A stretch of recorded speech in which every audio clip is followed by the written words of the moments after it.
Check.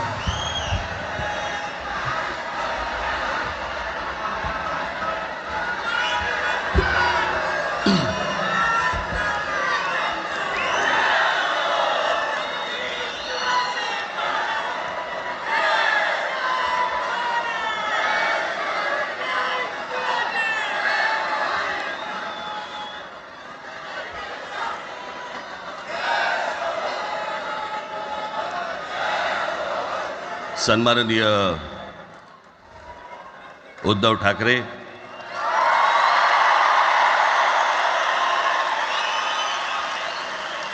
आणि माझ्या जमलेल्या सर्व तमाम मराठी बांधवांनो, भगिनींनो आणि मातांनो,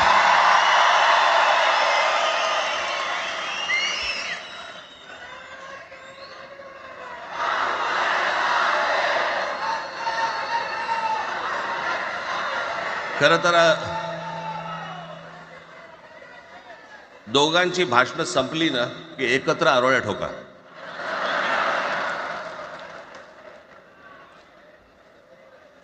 खरं तर आज मोर्चा निघायला पाहिजे होता.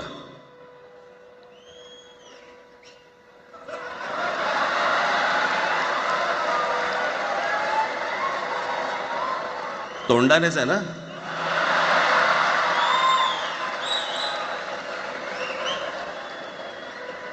बस बस, मोर्चा खरं तर निघायला पाहिजे होता.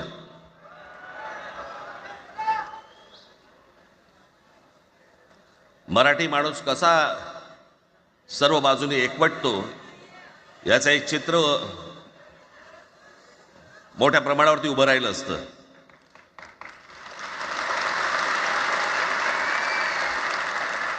पण नुसत्या मोर्चाच्या चर्चेनेच माघार घ्यावी लागली.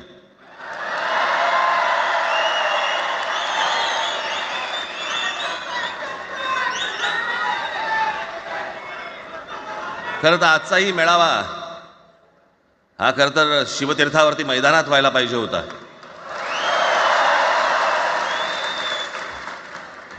मैदान ओसंडून वाहिलं असतं अख्खं.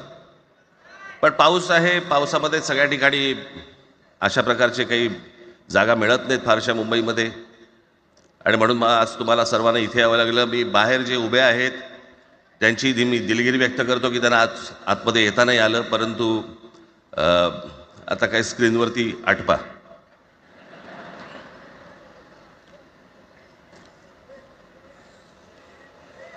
मी माझ्या मुलाखतीमध्ये एक म्हटलं होतं की त्याच्यातनं या सगळ्या गोष्टी खरं तर सुरू झाल्या, आणि मी असं म्हटलं होतं की कोणत्याही वादापेक्षा आणि कुठच्याही भांडणापेक्षा महाराष्ट्र मोठा आहे.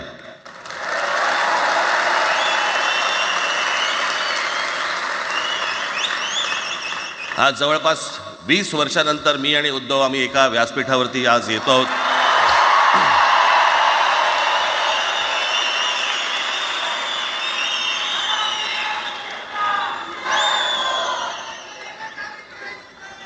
जे माननीय बाळासाहेबांना जमलं नाही, जे अनेकांना जमलं नाही आम्हाला दोघांना एकत्र आणायचं, ते देवेंद्र फडणवीसला जमलं.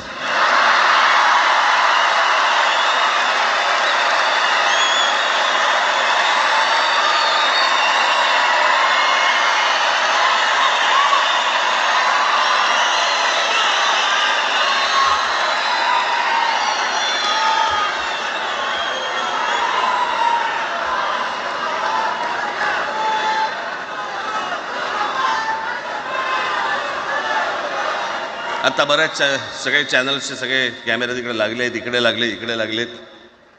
आता संध्याकाळी सगळं सुरू होईल. आता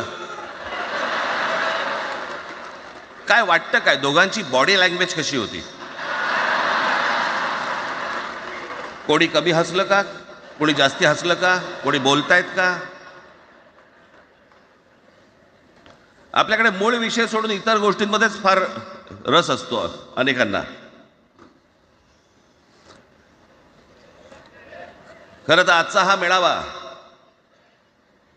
मोर्चालाही तीच घोषणा होती, आजच्या मेळाव्यालाही तीच घोषणा आहे की कुठचाही झेंडा नाही, मराठी हाच अजेंडा.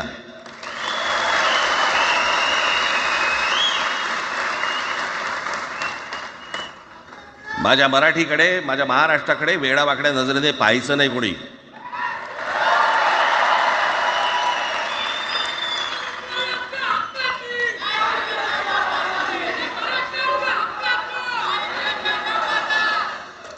ठरलं ना आपलं, सगळ्यात शेवटी द्यायच्या घोषणा. बसा, शांत बसा. खरं तर हा प्रश्नच अनाठाई होता, काही गरजच नव्हती. हे कुठून अचानक हिंदीचं आलं मला काही कळलं नाही मला.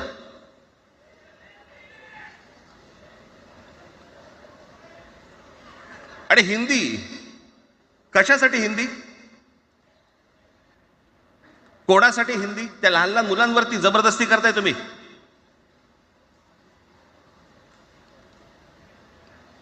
कोणाला विचारायचं नाही, शिक्षण तज्ज्ञांना काही विचारायचं नाही, कोणाला काही विचारायचं नाही. बस आमची सत्ता आहे, आमच्याकडे बहुमत आहे, आम्ही लादणार. तुमच्या हातात सत्ता असेल ती विधान भवनात,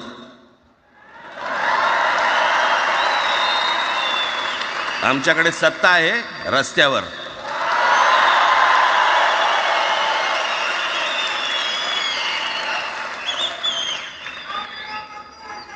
एक पत्र लिहिलं, 2 पत्र लिहिली, नंतर ते दादा भुसे माझ्याकडे आले. मला म्हणाले की आम्ही काय म्हणतो एवढं समजून तर घ्या, एवढं काय म्हणतो एवढं ऐकून तर घ्या.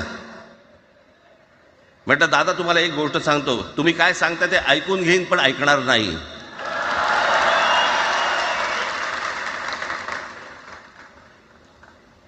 मराठीच्या विषयामध्ये त्याच्यात तुम्ही तिसरी भाषा लादताय. त्रिभाषा सूत्र, कुठलं त्रिभाषा सूत्र आणलं? त्रिभाषा सूत्र ज्या वेळेला आलं ते फक्त सेंट्रल गव्हर्नमेंट आणि राज्य सरकार, केंद्र सरकार आणि राज्य सरकार यांच्यामधल्या दुव्यासाठी म्हणून हे त्रिभाषा सूत्र फक्त आणलं. आज कोर्टातही नाही, तुम्ही हायकोर्टात जा, सुप्रीम कोर्टात जा, इंग्रजीमध्ये सगळ्या गोष्टी होतात. कुठे आहे त्रिभाषा सूत्र? मग मला सांगायला लागले म्हणे केंद्रीय शिक्षण धोरणामध्ये, त्या धोरणातही नाही ना, केंद्राच्या शिक्षण धोरणात, इतर कोणत्या राज्यातही नाही.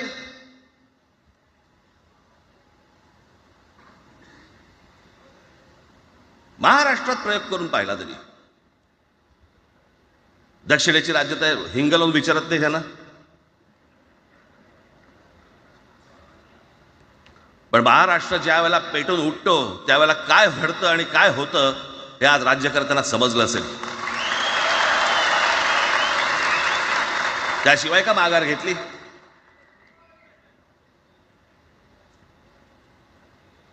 विनाकारण आणलेला विषय होता.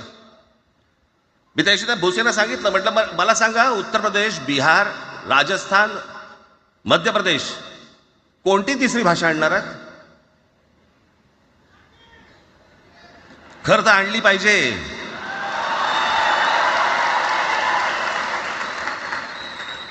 गंमत बघा, हिंदी भाषिक राज्य आहेत ती आर्थिकदृष्ट्या मागास,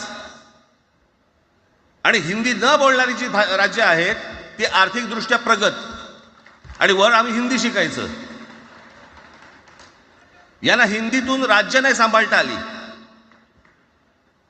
यांना राज्यांचा विकास नाही करता आला. जे हिंदी बोलत नाहीत त्या राज्यांमध्ये, हिंदी बोलत असलेल्या राज्यांमधनं नोकरी धंद्यासाठी लोक इकडे येत आहेत आणि हे म्हणतात हिंदी शिका. कोणासाठी शिकायचं? 5वी नंतर काय हिंदी चित्रपट सृष्टीमध्ये जाणार आहेत पोरगा? कोणासाठी शिकायचं? हिंदी भाषेबद्दल मला वाईट नाही वाटत, भाषा कोणतीही श्रेष्ठच असते, उत्तमच असते. मग ती मराठी असेल, गुजराती असेल, तामिळ असेल, पंजाबी असेल, बंगाली असेल, हिंदी असेल, अजून कुठचीही असेल. एक भाषा उभी करायला खूप प्रचंड तपश्चर्या लागते, खूप लोकांची मेहनत असते. एक लिपी उभी करायला खूप प्रचंड ताकद लागते.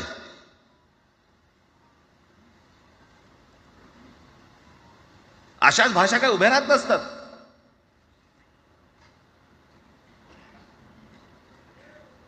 आणि या भाषेचं नवीन कुठून आणलं? त्याशी ते अमित शहा म्हणाले ज्याला इंग्रजी येतं त्याला पुढे म्हणे लाज वाटेल म्हणे मला इंग्रजी येतं. अरे तुम्हाला नाही येत?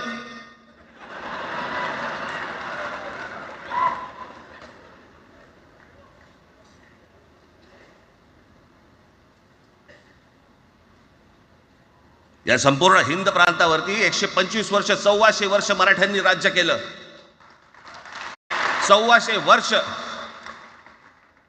इतक्या राज्यांवरती आम्ही राज्य केलं. तो त्यावेळेला राज्यच नव्हती, पण जे प्रदेश होते त्याच्यावरती राज्य केलं.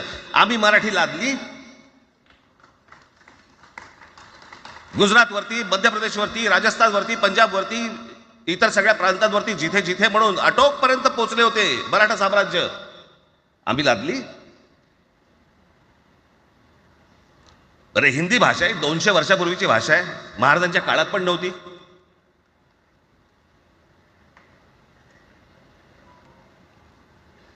कशासाठी आणि कोणासाठी आणि काय करायचंय नेमकं?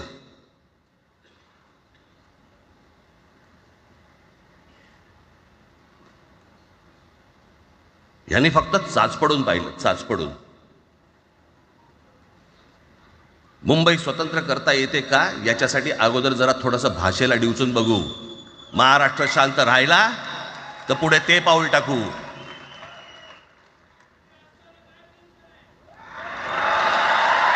कोणाची माय व्हॅली आहे त्यांनी महाराष्ट्राला हात घालून दाखवावा, मुंबईला हात घालून दाखवावा.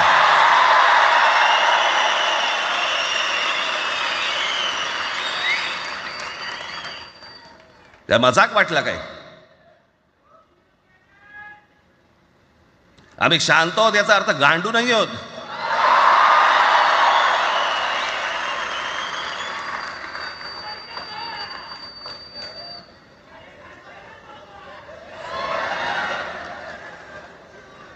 काही अंगावरती लादायचा प्रयत्न करतात आणि मग आता माघार घेतली ना, मग माघार घेतली त्याचं काय करायचं? मग वेगळ्या ठिकाणी वळवा सगळं प्रकरण, वेगळ्या ठिकाणी. म्हणजे कुठे? ठाकरेंची मुलं इंग्रजी मीडियम मध्ये शिकली, बरं मग पुढे? म्हणजे दादा भुसे मराठी मीडियम मध्ये शिकून शिक्षण मंत्री झाले, देवेंद्र फडणवीस इंग्रजी मीडियम मध्ये शिकून मुख्यमंत्री झाले. कुठे काय शिकले याचा काय संबंध?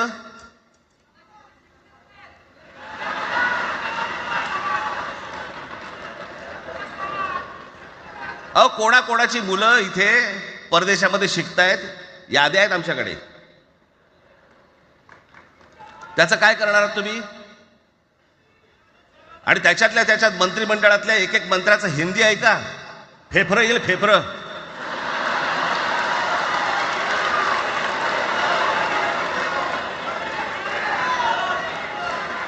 हे असले प्रश्न महाराष्ट्रात विचारले जातात. आता मी तुम्हाला अजून एक गोष्ट सांगतो.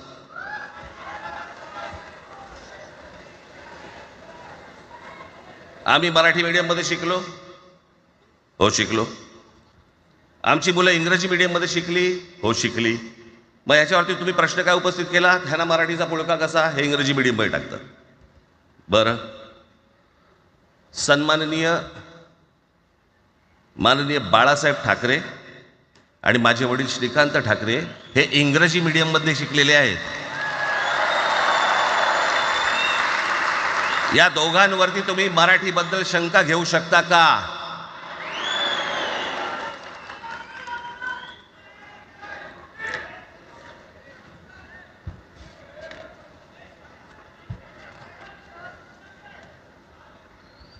Lalkrishna Advani Saint Patrick high school Christian missionary school मध्ये शिकले. हिंदुत्वावर शंका घेऊ का त्यांच्या? कॉन्व्हेंट स्कूल मध्ये शिकलेले आहेत अडवाणी. दक्षिण भारतामध्ये बघा, तमिळच्या प्रश्नावरती, तेलुगूच्या प्रश्नावरती कडवटपणे समोर येऊन उभे राहतात. कोण विचारते तर ना, तुमची मुलं कुठे शिकली आणि तुम्ही कुठे शिकलात?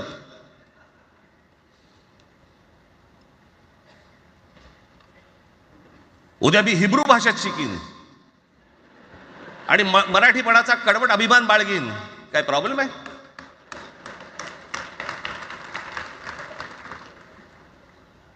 मी आता तुमच्याकडे दक्षिणेतले इंग्रजीमध्ये मी अगदी थोडक्यात यादी आणली आहे. दक्षिण भारतातील इंग्रजी माध्यमात शिकलेले नेते आणि अभिनेते: Jayalalithaa, Doveton English medium school, Stalin English medium school Loyola, Kanimozhi presentation convent school, Udhayanidhi म्हणजे करुणानिधींचा नातू डॉन बॉस्को, चंद्रबाबू नायडू वडील इंग्लिश टीचर होते, शिक्षण इंग्रजी माध्यमात झालं, पवन कल्याण आंध्र उपमुख्यमंत्री, शिक्षण सेंट ॲन, नारा लोकेश NTRचा नातू चंद्रबाबूंचा मुलगा Stanford school, Kamal Hasan Santhome high school, अभिनेता विक्रम मॉटफोर्ड स्कूल, अभिनेता Suriya English medium, AR Rahman आधी पद्मशेषाद्री बालभवन आणि नंतर मद्रास कृष्णरी हायस्कूल. परवा दिवशीचा एक प्रसंग सांगतो. एका व्यासपीठावरती तामिळनाडूमध्ये AR रहमान व्यासपीठावरती उभे होते, काहीतरी कार्यक्रम होता, त्या बाई तामिळमध्ये बोलत होत्या. अचानक ती बाई हिंदीत बोलायला लागली. त्याच्यावरती रहमानने तिच्याकडे असं बघितलं, बोलला हिंदी, आणि व्यासपीठावरनं खाली उतरला.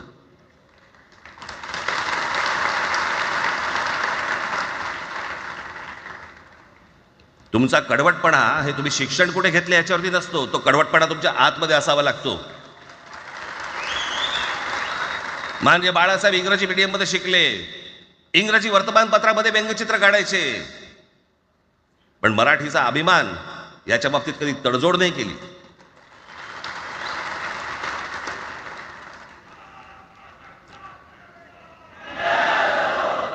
म्हणे एक भाषा म्हणे सगळ्यांनाच बांधून ठेवते. कुठची एक भाषा? आजपर्यंत काय वाकडं झालं? म्हणजे आपल्या संरक्षण खात्यामध्ये घ्या, आपल्या संरक्षण खात्यामध्ये जेवढी रेजिमेंट्स आहेत, मी फक्त तुम्हाला नावं वाचून दाखवतो.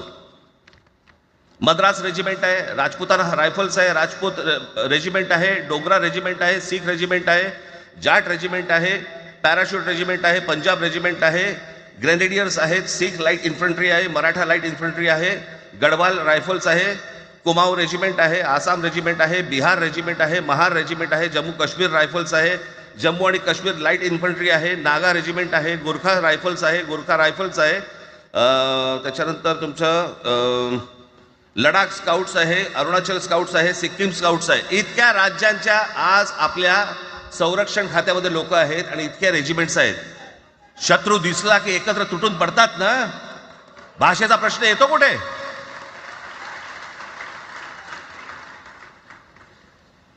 या देशामध्ये जेव्हा भाषावार प्रांतरचना झाली तीच या गोष्टींसाठी झाली ना, की प्रत्येक भाग तसे भाषांचे होते म्हणून. मग या सगळ्या गोष्टी का सुरू केल्यात तुम्ही? कशासाठी सुरू केल्यात?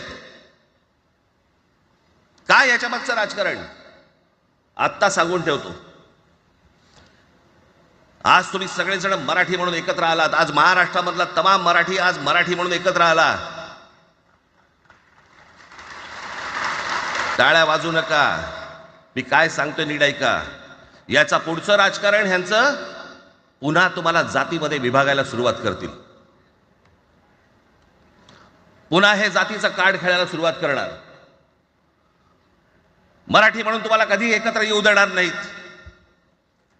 हे जातीपातीमध्ये विभागायला सुरुवात करतील.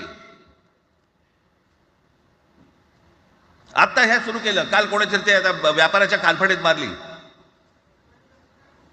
मीरा भाईंदरला. त्याच्या काय इथे लिहिलं होतं काय गुजराती?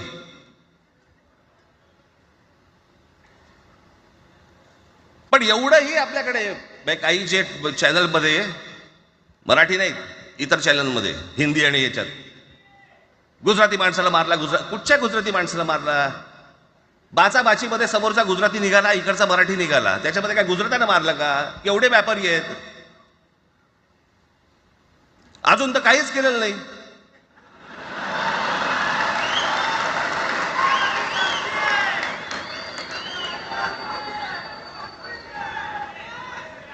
अर्थात त्यांना मराठी आली पाहिजे याच्याबद्दल वाद नाही.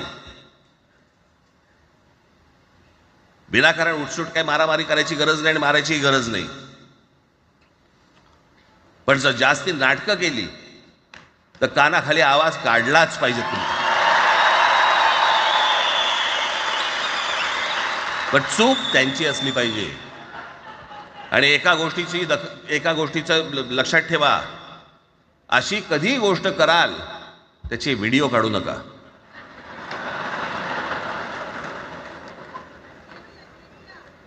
आपल्यामध्येच त्यांना कळलं पाहिजे.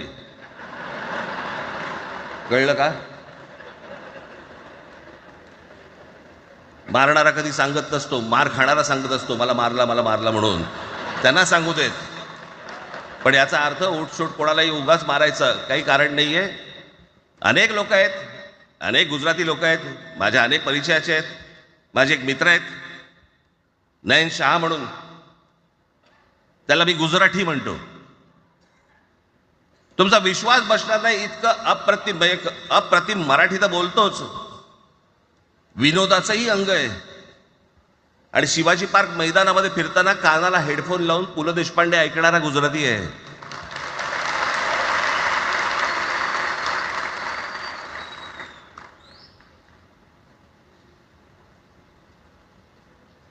मी मगाशी तुम्हाला सांगितलं की हे मराठीचं बाळकडू आमच्यासाठी ते बाळकडूच होतं.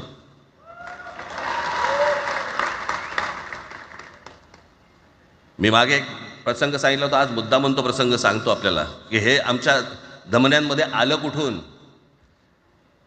मी एवढा महाराष्ट्रासाठी मराठीसाठी कडवट का झालो. लहानपणापासूनचे अनेक प्रसंग आहेत माननीय बाळासाहेबांबरोबरचे, पण मी एक प्रसंग कधीही विसरणार नाही. आणि तो 1999 सालचा आहे. त्या 1999 साली शिवसेना भारतीय जनता पक्षाची युती सरकार येणार अशी परिस्थिती होती.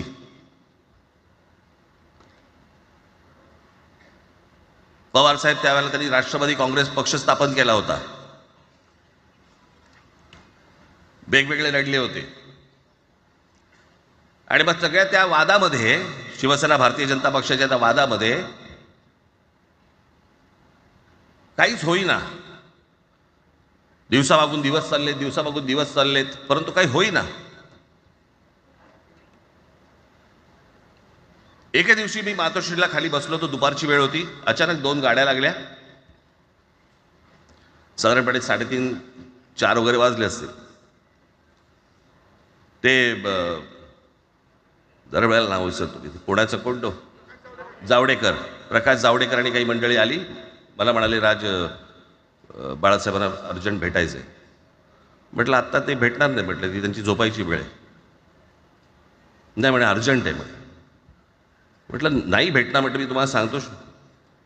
म्हटलं काय विषय काय. म्हटलं मी बोलायचं काम करतो. म्हटलं काय विषय काय. आणि त्यांना सांगा मुख्यमंत्री पदाचा विषय झालेला आहे. म्हटलं अच्छा, अरे वा. म्हटलं काय झालं. सुरेशदादा जैन यांना दोन्ही बाजूने आम्ही ठरवलंय की त्यांना मुख्यमंत्री करायचं. एवढं फक्त बाळासाहेबांना सांगायचं. ठीक आहे.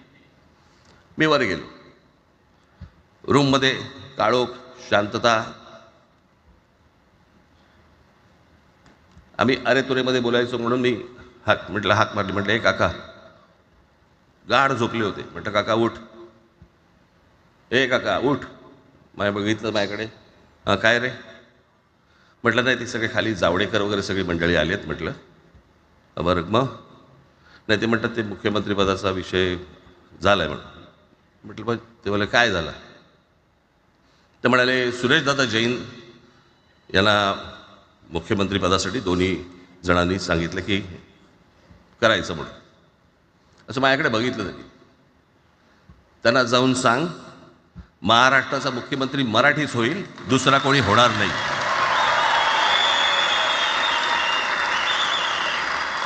मराठी या एका विषयासाठी मला तिकडे कळलं की या माणसाने सत्तेवर लाथ मारली.